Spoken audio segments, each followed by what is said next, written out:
Photography. I want to talk about photography for a bit. Specifically amateur photography. I'm not a professional by any stretch of the imagination. This is the first true camera I ever bought. And I got this back in 2012, 2013, somewhere in there. Because that was when I got sent to Alaska. And I thought, it's a beautiful place. I should probably take some pictures, make some memories. And this camera has been with me all over the place. It's been with me to Europe a couple times. All over the country. It's been great. It's a solid workhorse. But it's starting to get old. It's freaking out. Its electronics are starting to get a bit iffy. Several times it scared me and told me that the memory was corrupt, and I have not backed up anything on this. All the pictures I ever took are still there in the memory card. I should probably put those on the computer. But I've decided, you know what, maybe it's time to retire this. I need to get something newer. And so I started looking online, you know, the typical Amazon, B&H, photo, video, that sort of thing. And I decided I want something, not necessarily a point and shoot, but something real thin, a lot smaller, so it's less bulky. Because that's one of the main reasons I don't take this to most places, is just the size of it. So I started looking around, and all the digital cameras that caught my eye were typically between like $2,000 and $5,000. Ouch. So I'm not that big into photography where I'm willing to drop that much money. I was hoping to keep it under $500 if I could, but that turned out to be wishful thinking. So I stumbled across this. This is film. And like everyone, I kind of disregarded that because, you know, ew, it's old. But I don't know, something about it, it made me think, what the hell, why not? These are absolutely cheap for pretty good quality. So I don't know the first thing about film photography, and I'll be the first to admit that. And there's something about this particular camera that I liked. I don't know if it was just the size of it, the look of it, or the sound of it. You know, there's something about that sound of like physical moving parts as opposed to just the quiet beep with this one.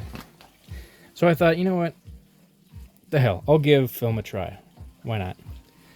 So I bought this one, ran a couple rolls of film through it, and found out I am dog shit at film photography. I cannot make this thing work to save my life. And I don't know if it's just me or the camera or the combination of both or just film in general, but this one I could not get to work for me. So I was pretty disheartened. I was just gonna give up on the whole ass hobby.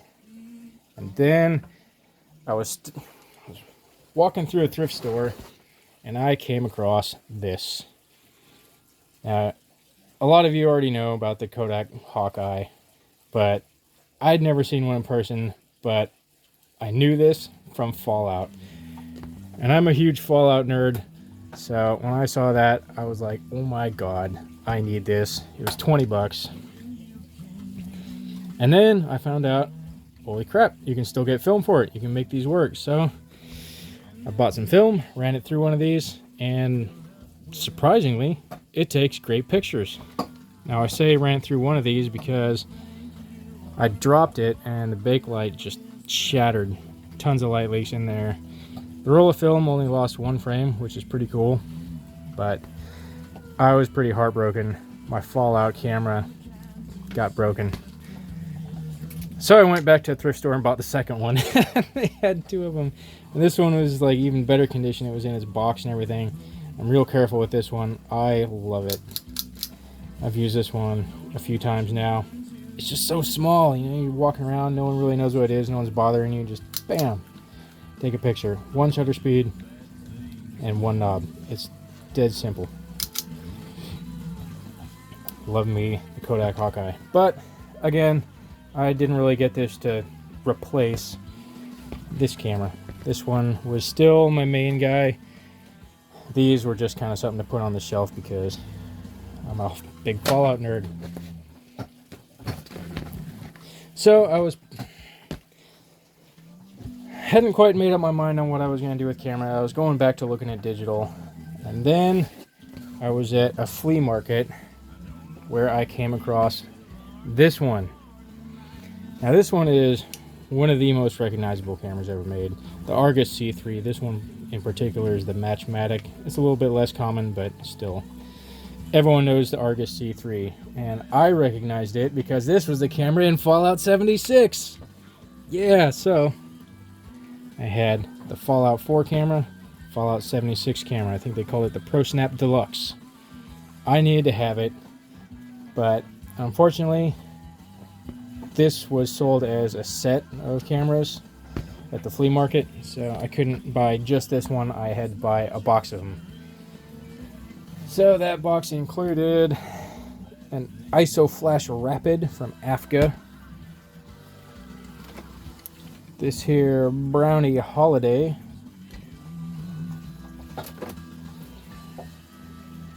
a box camera, and I think this one's it's the Brownie 616. I haven't bothered playing around with that one. Got a really poor condition Ansco Sure Shot, missing its glass and everything. I don't know why I haven't really thrown that out, but. And this is the last one that came in that box, an Ansco Flex, and this one I actually have used because it intrigued me, mostly because it has just this giant window at the top. So I ran a roll of 35 mil, or not 35, excuse me, 120. I mean, it takes. This is the weird one because,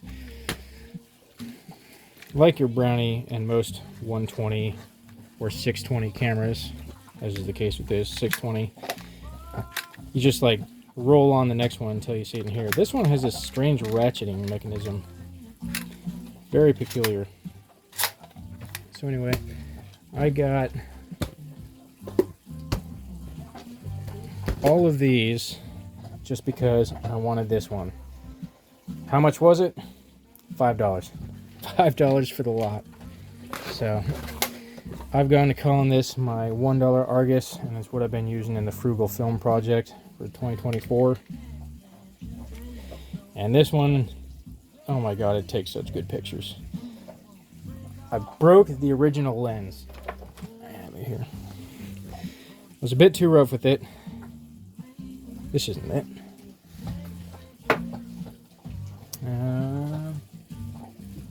Well, it's not important. Point is, I broke the 55mm lens that came with it, so I had to replace it with this 35mm lens. Both lenses, terrific. And this thing cleaned up super well. I'm loving this. It's probably the one I put the most film through. I put like half a dozen rolls through it so far, and I've only had it a few months. It's great, but it's not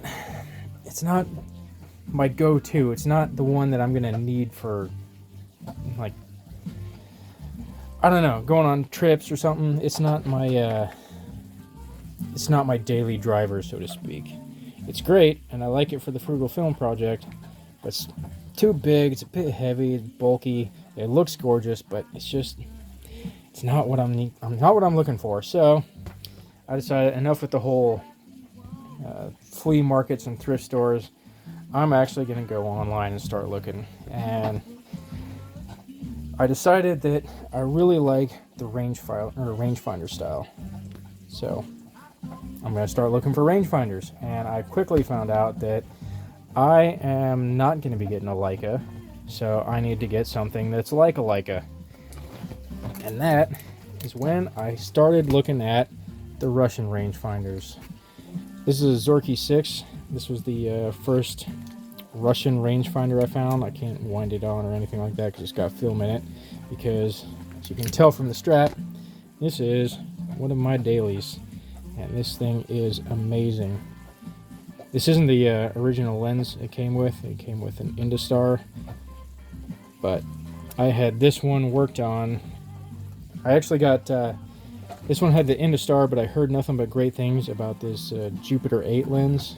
So I thought, oh shoot, how am I going to get a Jupiter 8 to give that a try. So the lenses for the Jupiter 8 were running typically around $100, but I found a Zorky 5 with the Jupiter 8 for $50, and that was stateside, so I bought that. You know, why not? Neither of these cameras were in like tip-top shape. They were kind of working, but there's a guy on YouTube who restores these, and he has incredible videos about it. I'll put the link down in the description for his channel. He's a real super in-depth. Like, if you have a Russian camera, he's the channel go to look at how to do everything, because yeah, it's, if you want to watch like a 4-hour video, or like I'm sorry, about an hour video of like certain aspects of these, he does like Feds, Zorkies. It's worth checking out. I'll put the link down below. Anyway, he was kind enough to respond to me when I sent him an email asking if he would take a look at the Zorky 6 and the Zorky 5 I have and service them and make videos of them, because he hadn't had videos of the Zorky 5 or Zorky 6 up yet.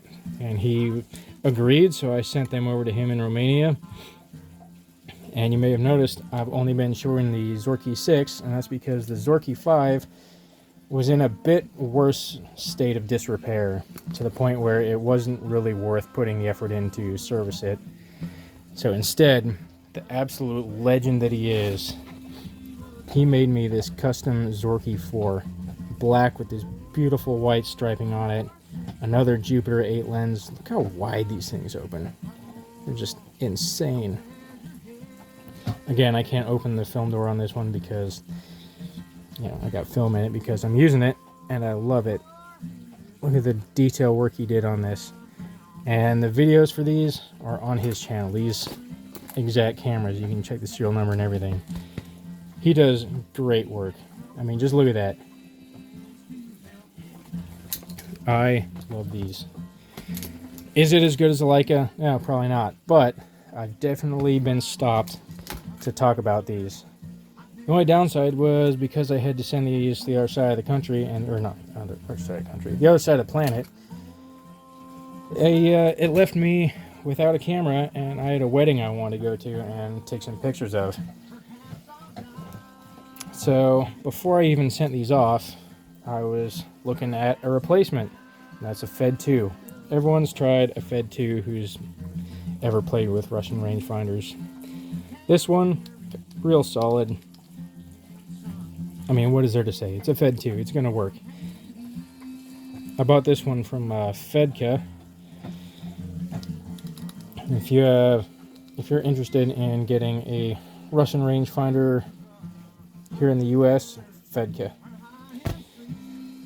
I mean, there's great sellers over in Europe who work on those, but so here's where the gear acquisition problem really snowballs, is when people start noticing all of these, and then they just start giving you cameras.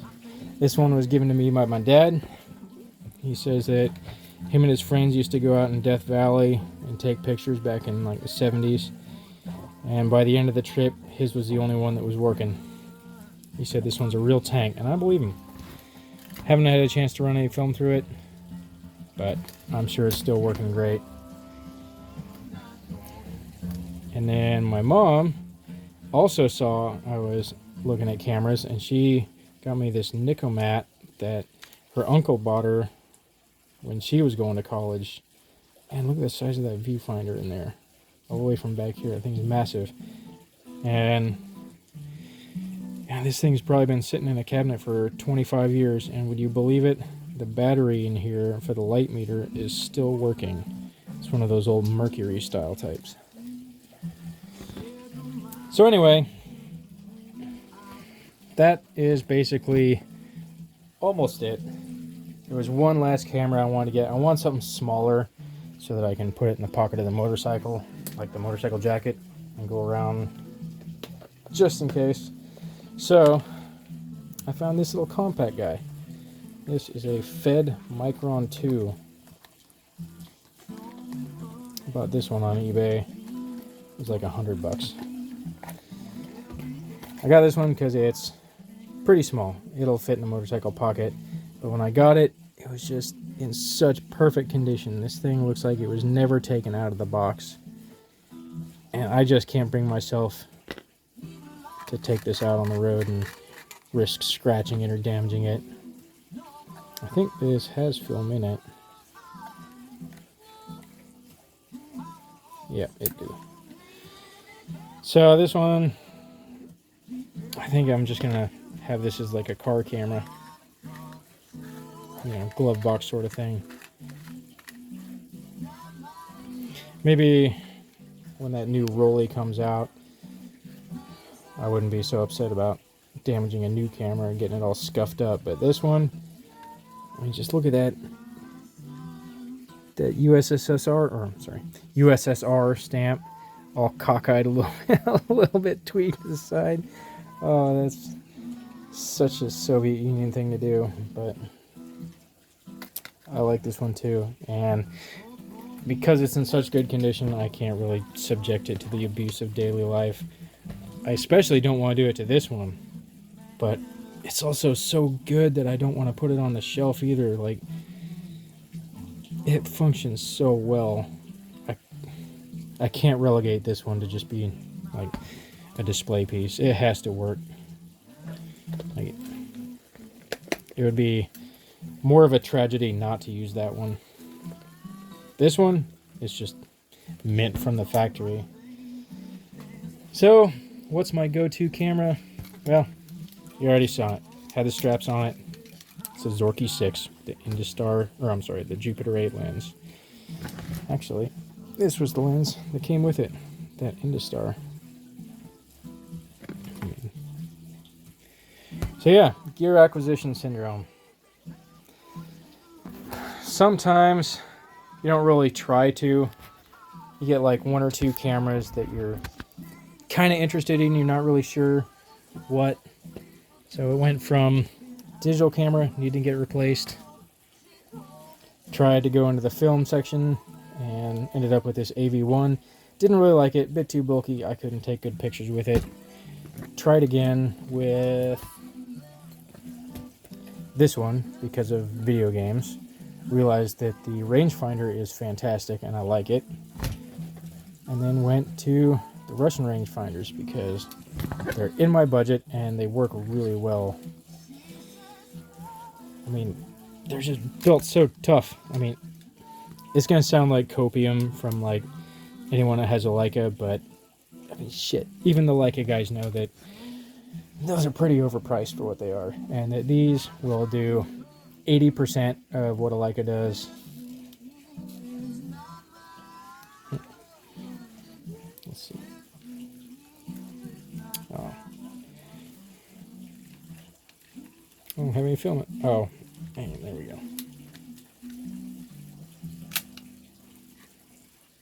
Let's forget how to set the self timer. There it is. There's something charming about that. Ka-chick. Yeah. Something. This one is a lot cleaner. You can tell, like, this one's a lot smoother to work, but I got film in that one. I don't have film in this one. This one I'm going to use just for like a more rugged one. If I'm going somewhere that's like I'm not afraid of damaging it, this one can take a beating, but I'm also not worried about screwing up the finish because this one is pretty. But, so yeah, that's where I'm at. Gear acquisition syndrome. Yeah, sorta, but let me count how many I didn't particularly ask for. I got one that I didn't ask for, two that I didn't ask for, one that broke, that one I didn't ask for, this one I didn't ask for, this one I didn't ask for, box camera I didn't ask for, box camera I didn't ask for. So, the point is, people are going to start giving you cameras if they find out your interest. Ooh, I have one more. Where did I put it? Oh, yeah. The last camera I'm going to show you guys, probably going to be the last one I buy for a long time. Box cameras, 620. I found out that they're pretty fun to shoot, so I want to get myself a twin lens reflex because I guess I'm kind of a hipster. And what I got was a Lubitel. again, Russian, because they were the second biggest camera market on the planet, right behind Japan, and therefore you can get some stuff that's decent enough quality for very cheap. They made, God, millions of cameras throughout the Cold War. So if you're not ashamed to have lower quality stuff, not to say bad quality, but lower quality, you know, this isn't a Miyama or Hasselblad or anything by any stretch, but they still work surprisingly well. And I don't use this one very often, but when I do, it's a blast. I usually use this one for like experimental film from Lomo, just for fun, just to mix things up. But so yeah, of all the cameras that I actually use, this one is for my medium format, that one for frugal film projects, and that one for daily. Everything else here, I guess that's a combination of gear acquisition syndrome and just people giving you crap. So if you're interested in starting film photography and you're not really sure how much you're willing to spend on a camera, just let some people know that you're thinking about it, and then you'll be inundated with them. So that's it. Thanks for watching, you guys. I'll catch you next time.